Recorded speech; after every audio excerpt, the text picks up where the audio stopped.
Hello, I'm Bill Major, and this is Shaman Time. Another opportunity to invite you into the conversation and discussion and relax and take yourself to a place where you normally don't take much time to go, and that's just within yourself. To let go of the things that have been around you all day long and maybe throughout the week, however long it may have been since the last time you just decided to simply take a break.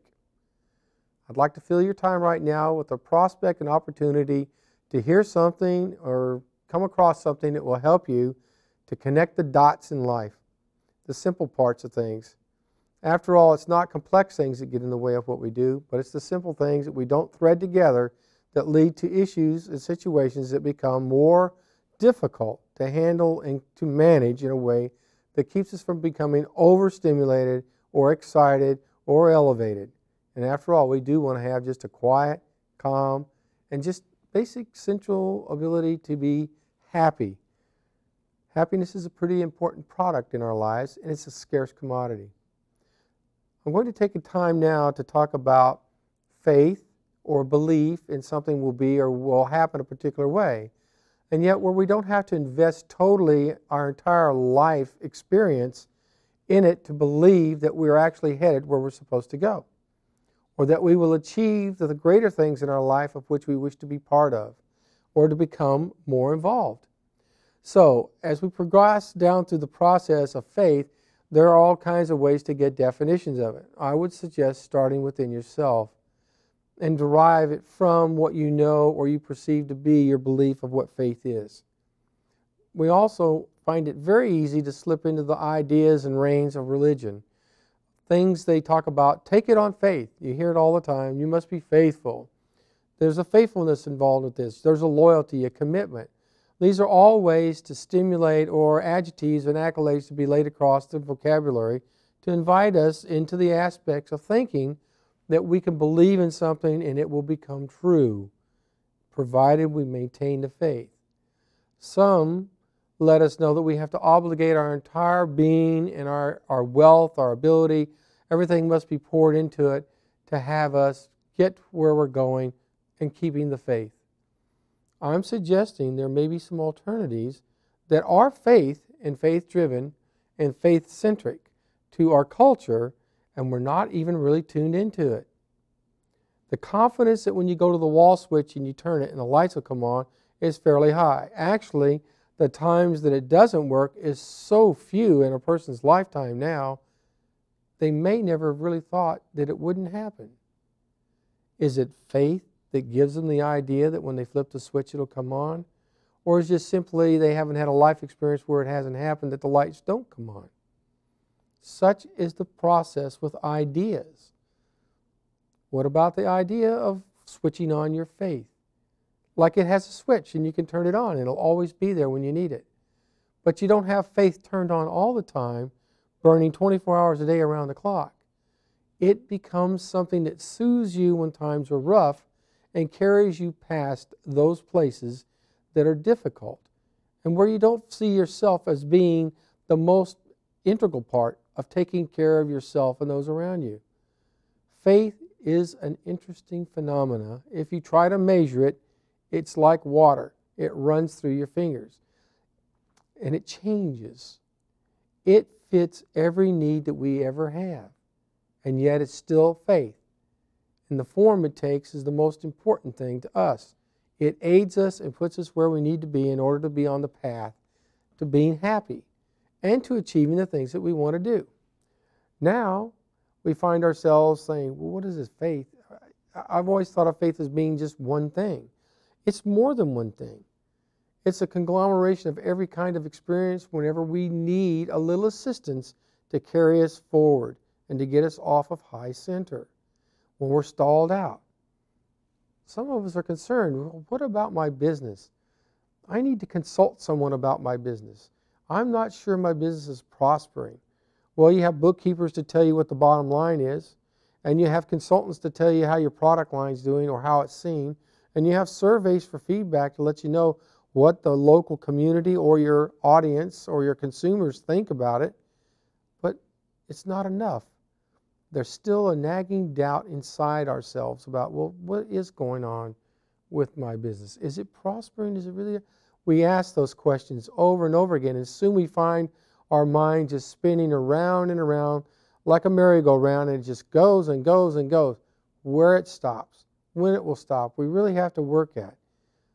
If a person can find a way to attach themselves to an outcome and have confidence, that's faith in this situation, that that outcome is not only achievable, but is inevitable because of the way people are living and what they're doing, the way they carry themselves. They're very, very good at what they're doing.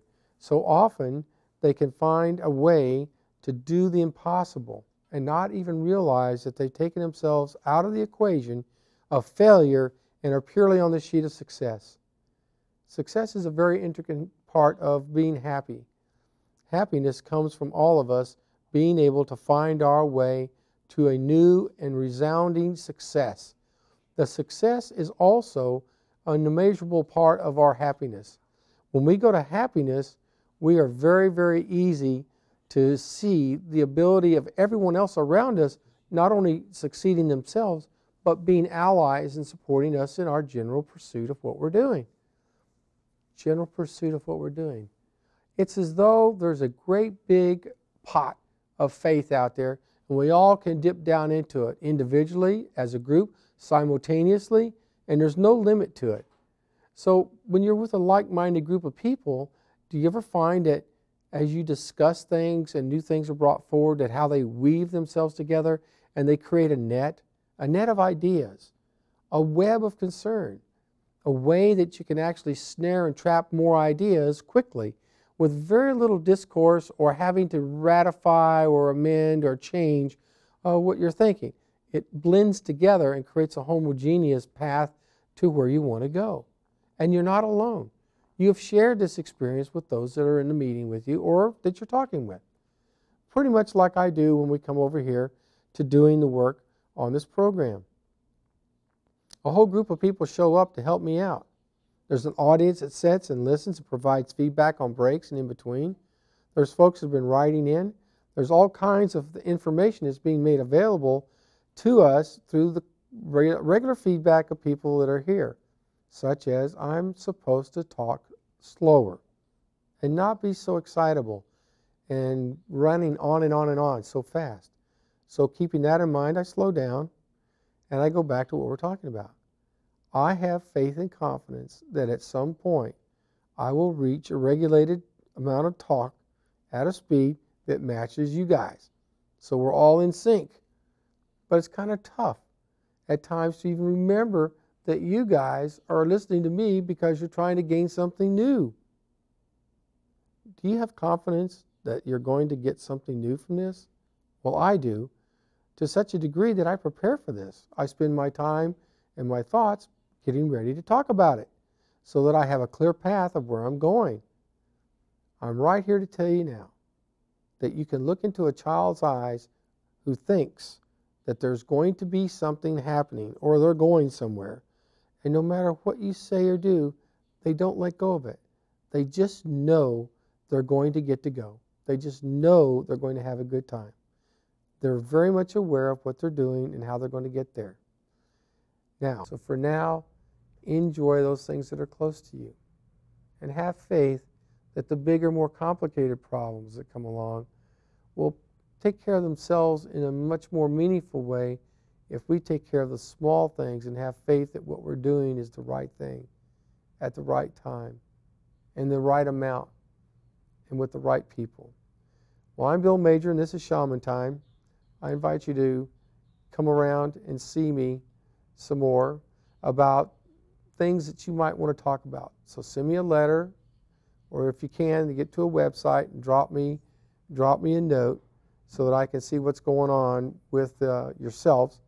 I'm looking forward to getting positive feedback from the audience to know how much is going on and when it's going to go on in the future. Tonight we're talking about faith. It's a very important and beneficial piece to our program. It helps us to carry ourselves past the rough spots. It's not every day that we can find ourselves without faith. We may be in moments of desperation where our mind is frozen and overcome with such complex issues that we don't know we have it. But that too shall pass. What's like today will not be like what it is tomorrow, nor the day after. And each day that we engage ourselves and we use faith as a proactive piece, we can find our way to becoming better and better in every way. And life is more richly rewarding to us and those around us as we continue to follow what we're doing in our day-to-day activities. I'm sure you'll have an opportunity to exercise your own faith-based pursuits and acknowledge it in a conscious way. This is Shaman Time. I'm Bill Major, and I enjoy being here with you, and I do look forward to your feedback in the future, whichever way you can get it to me, letters, emails, or the web. Thank you very much, and I really appreciate all your time. And come on back. This is Shaman Time. Until next time, take a deep breath, relax, and enjoy. This is Shaman Time.